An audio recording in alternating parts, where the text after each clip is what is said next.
Good afternoon, everyone. Thanks for coming. And my name is Kun Jiao. I'm a principal solution architect from AWS Energy Vertical.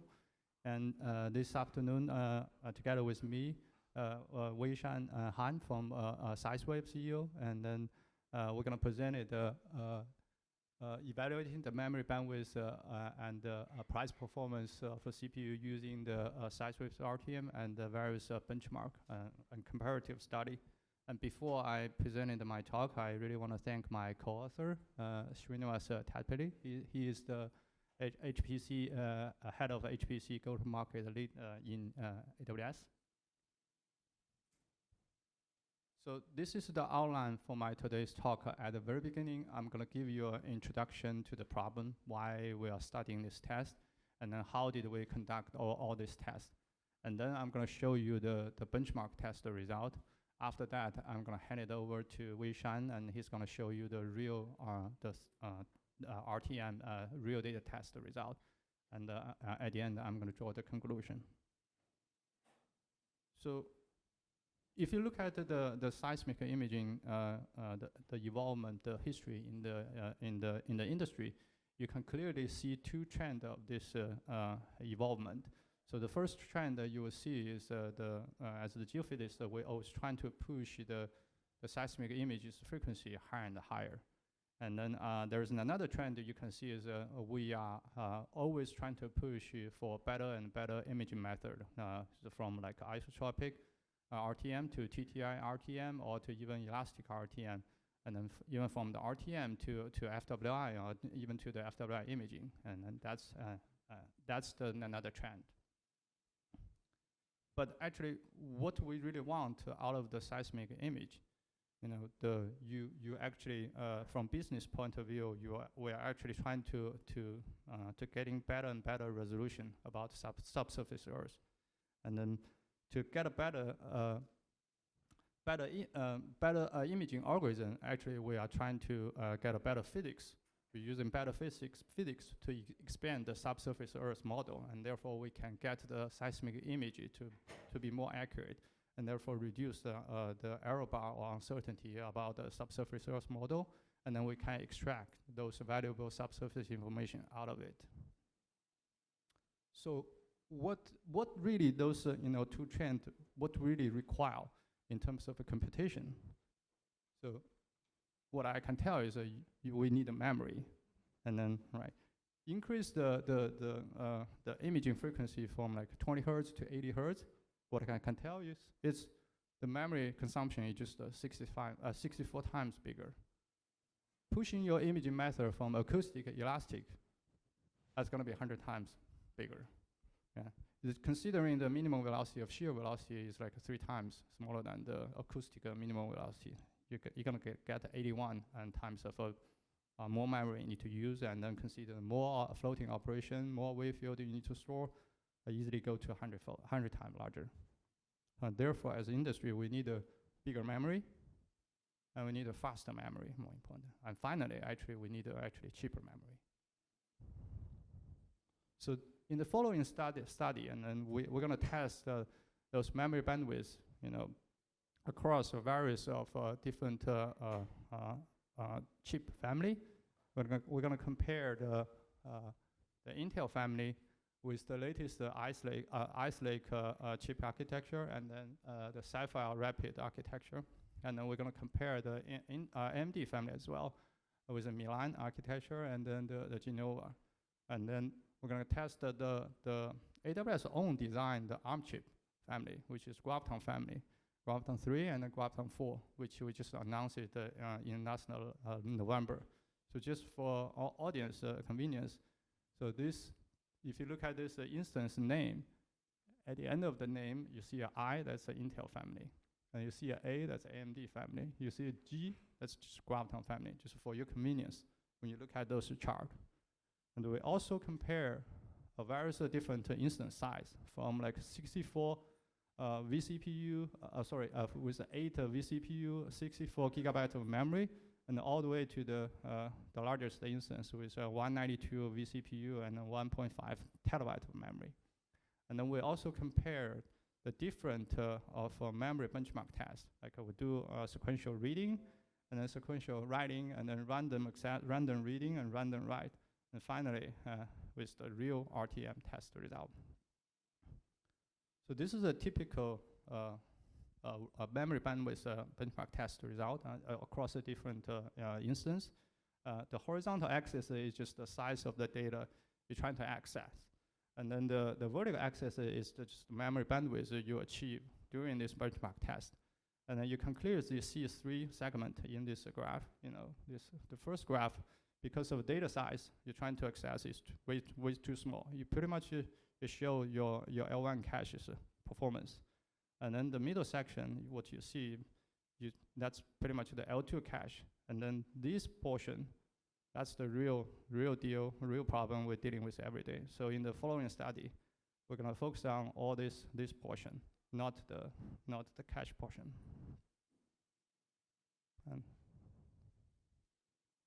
So this is the Intel's family's testing result. So the left side is the Ice Lake testing result, and then right side that's the SeisWave Rapid test result. You can clearly see those different curves are different benchmark testing. Sequential reading, that's the highest one always, and then the next one is for this curve is sequential writing, the pink dot line, and then there's random reading and then random writing. So that's a different benchmark. From here, you can clearly see two observations. First is the sequential read and sequential write. They're a big difference. It's like the ratio is always about 2x's. And then there's another trend you can tell is the performance is mostly linear, related to the number of vCPU, number of process, which means varies a different instance size. So that's the observation. You can tell this is the AMD family. The left side is the AMD Milan, and then right side that's AMD Genova. So similar observation. The sequential reading has much higher bandwidth than the sequential writing. That's almost like a 5x or 6x difference. And then you can clearly also tell there's a linear trend in this family. So that's actually interesting. That's the Graviton family. So clearly you can see, in the Graviton family, the sequential reading and the sequential writing, they are almost the same performance. That's a big difference, right? And then another big trend difference, you see the performance of the Graviton family are not linearly depend on the number of vCPUs. You can clearly see, kind of like a plateau in this region and then gradually drop. So please bear with me because this is important in the later on the structure. So that's the first observation. The sequential reading and writing in the Graviton family it's almost like same, and also the performance is not linearly depend on the number of vCPUs. So the previous one show you that's the performance. What about the price? Because as an industry, we always want to know for every $1 you pay, how much of the memory bandwidth you actually get out of those chips, right? So this figure is basically take the previous one, the performance one, divided by the AWS on-demand pricing for that instance.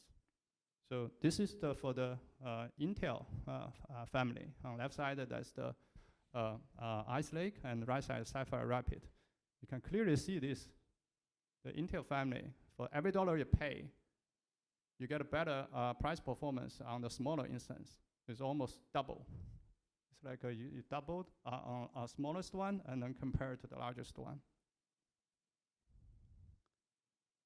It's different when you look at the AMD family.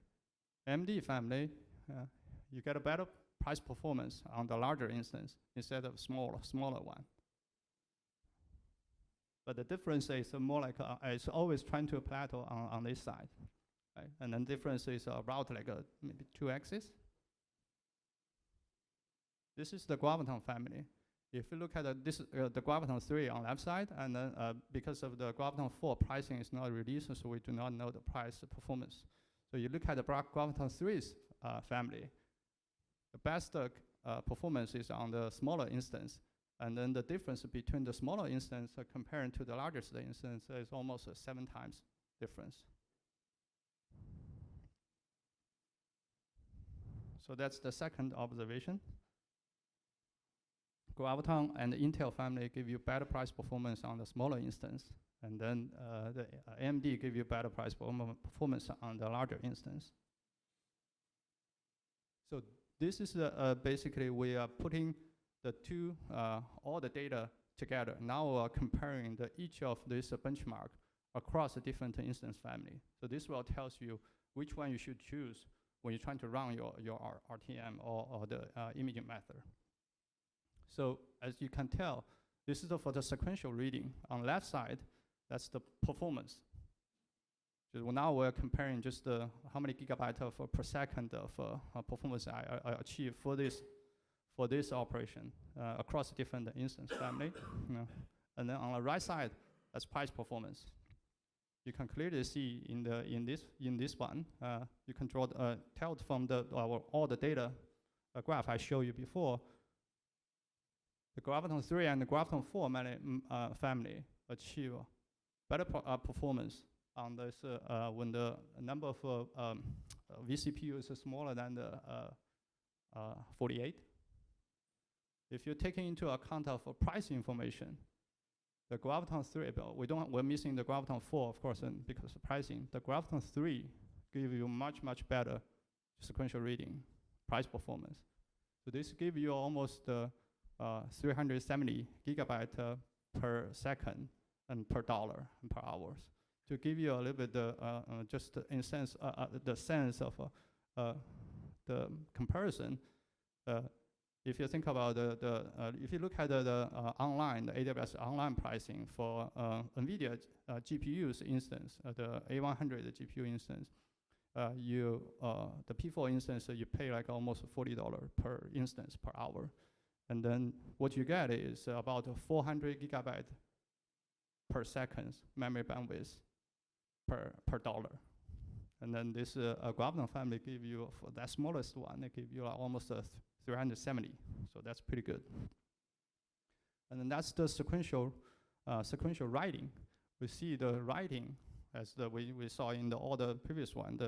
We know the Intel and AMD family, the sequential writing is always much smaller, and then you can tell from graviton family, 3 and 4, the performance is higher. It's clearly superior than the other of the chipset. And if you look at the price performance, it's standing out of all of them. And that's the random read. And that's the price performance for graviton 3. And that's the random write. We see clearly the similar trend. The writing performance is, the graviton family is superior.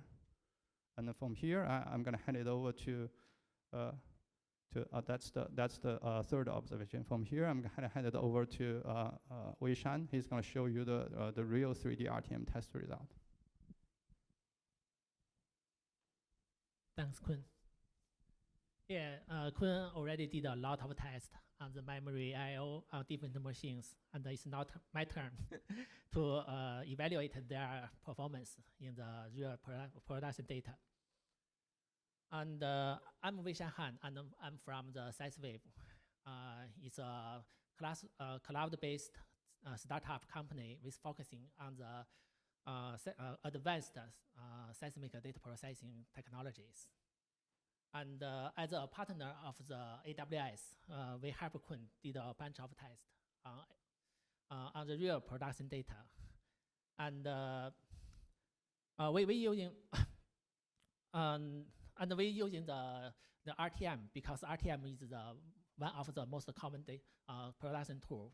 And we're using the real data, the one-shot data is also randomly selected from the real production data. And this is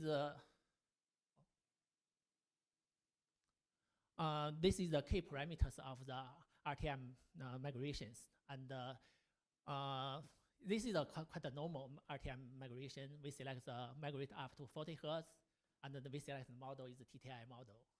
And the one side is 10 kilometers, and the two sides is 20 kilometers, and the depth is 13 kilometers depth, and the time is 12 seconds. And for the fire comparison, we just set everything is identical except the vCPUs. And next, let's check what's the time and the cost. The first we see the time, and the horizontal axis is the number of the vCPUs, and the vertical is the running time for one shot. And obviously, we can see all the data falling into two groups, and R6i, R7i, and R6a. Falling into this group is so much slower, need much more time.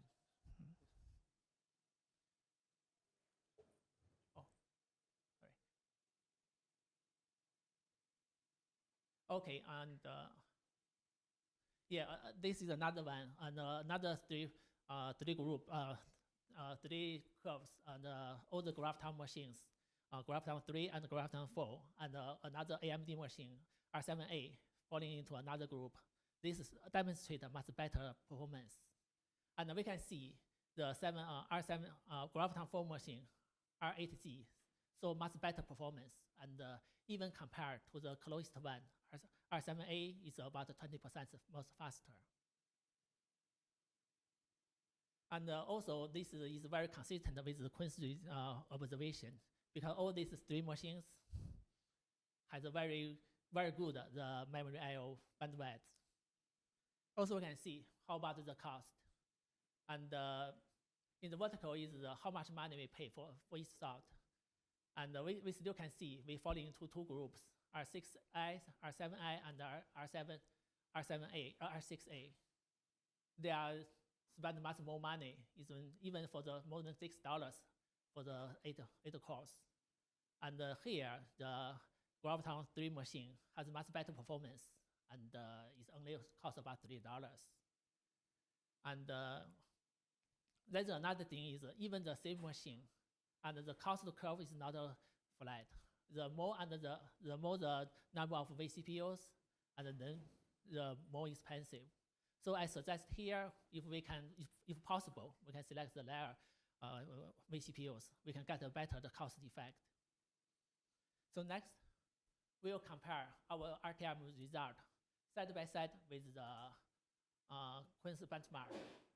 And for the convenience, here is the vertical. I select the 1 over the running time. So that means the higher the better. And here is the sequentially read speed. And we can see how similar these two curves is. So because every other thing is the same, the only difference is the vCPUs. So that means the memory is quite that means the memory bandwidth plays very critical factors during the efficiency of RTM migrations. How about another one is the cost of the, we put the cost of migration here, and this is still the sequentially the reading the chart. And we still can see how similar the two charts. They have a lot of common trends. And here is Graviton 3 have very high efficient, very high efficient.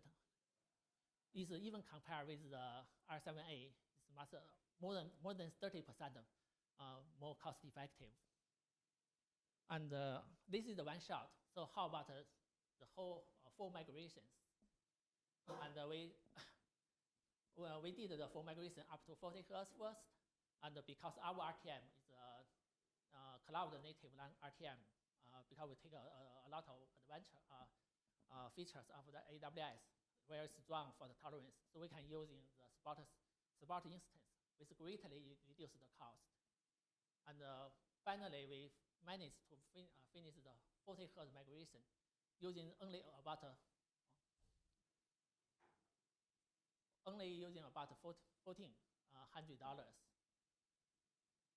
And also we know the industry trend is high frequency, so we push our migration up to 80 Hz. And we can get much clearly the image. We compare left and right. And also the cost is only about $15,000. So consider that this is 80 Hz migration. It's a very good result. So during the full migrations, the GraphTalk machine is sold very stable and very cost effective. So I think they are already ready for the production. So I go back to. Yeah, thanks, Wei-San. So as you can tell from all the previous slides and then the benchmark test and then the real RTM test, GraphTalk 4 family, GraphTalk family really produce a lot of interesting, encouraging result. And then the performance, one thing so you can tell is performance is not linearly depend on the number of vCPUs, right? And then it give you very high bandwidth, and then also give you very, very high bandwidth for the price, in terms of price performance. And then the real RTM test that Wei-San just showed, for the GraphTalk 4 instance, and then it provides you 20% of less of a runtime. And then because we don't know the GraphTalk 4's price yet, we're listing the GraphTalk 3's instance, the running cost is 30% less comparing to the next close one, right? And then the GraphTalk 4, when the GraphTalk 4 price is releasing, we should expect the price performance, the running cost is even bigger than the 30%. So with that, I conclude our presentation, and I'm more than happy to answer any questions.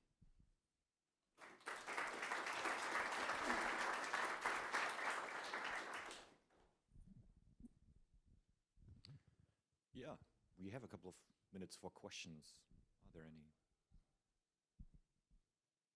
All you, okay. Keeps me from asking questions. Okay, I can also use this spot.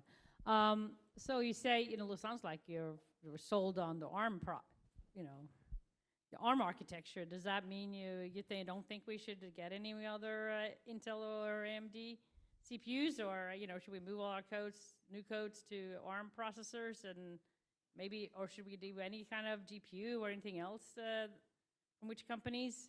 I mean, it's kind of interesting results, right? Yeah. That's Yeah. No, I think Intel and AMD has been in the market for many years, and then however the ARM start playing a very good role. Everybody got cell phone, right? The cell phone is using ARM, but now where people are trying to explore to use ARM processor to do the HPC. That's basically just give you an extra dimension. Because I always believe when you optimize the RTM, optimize your program, you need to optimize in both directions. One direction is the software. Just like the previous presentation, we need to tweak the thread blocking, and how do you fetch your memory. There is another dimension. You can search the best hardware for adapter to your program, so that if you search in that both dimension, you can basically optimize your the performance of your program, and also achieve the best cost efficiency. Thanks again. Yeah.